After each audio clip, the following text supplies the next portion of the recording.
Today I'm going to walk you through something every grower should know, nutrient deficiencies, something I'm still working on myself. Identifying these early can make a difference between a bountiful harvest and stunted plants. So let's dive into the most common nutrient deficiencies and how to spot them. But first I'd like to give a big shout out to Mars Hydro for sponsoring the channel. The grow lights and equipment are top notch for growing your gardens. Here's the bigger and better harvest with their support. First off, let's talk about nitrogen deficiency, the most common issue that every grower faces, especially in the vegetative stage. If your lower leaves are yellowing while the new growth is still green, you might have a nitrogen deficiency. Nitrogen is crucial for leaf development and overall growth. Without it, you'll notice slow, stunted growth and pale leaves. One way to battle this is to use nitrogen-rich fertilizers, such as fish emulsion or worm castings. Myself, I like to use worm castings for my nitrogen source. Next up is phosphorus deficiency. If your leaves are turning purple or even kind of a bluish color, especially during flowering, they could be lacking phosphorus. This is essential for healthy buds and root development. If you see these signs, you want to act fast so that you don't end up with a smaller yield. Some ways to battle this is using a phosphorus-rich fertilizer, checking and adjusting your soil pH, and avoiding overwatering. These are just some of the ways you can battle a phosphorus deficiency. Another one to watch for is potassium deficiency. If your leaves have yellow or brown crispy edges and are starting to curl,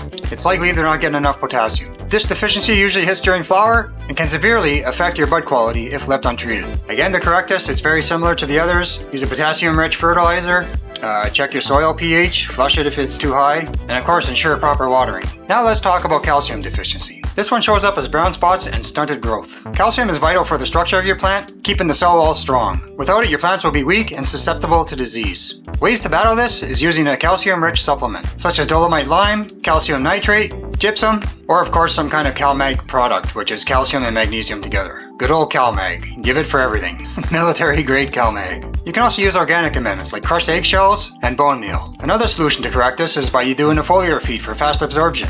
Foliar feeding with the calcium-rich solution, such as diluted CalMag, can help provide calcium directly to the leaves and allow for quick absorption. If you're seeing yellowing between the veins on your older leaves, you may have a magnesium deficiency. Magnesium is crucial for photosynthesis, so without it, your plant can't develop the energy it needs to grow. Act fast to correct this to keep your plants thriving. Ways to correct this? Apply a magnesium supplement, such as Epsom salt. Epsom salts can be a great way to correct this. Mixed in with water, about 1 teaspoon per gallon, and of course CalMag products also help as well. If your new growth is yellowing while your veins are staying green, you have an iron problem. Iron is needed for energy production, and without it, it can slow growth down big time. So of course, to correct this, use iron-rich supplements. Apply a chelated iron solution, which is a readily available form of iron, often found in nutrient mixes or standalone products. Alternatively, use iron-rich fertilizers, or micronutrient blends specifically designed for your plants. You can also do foliar sprays, and you can also apply organic material.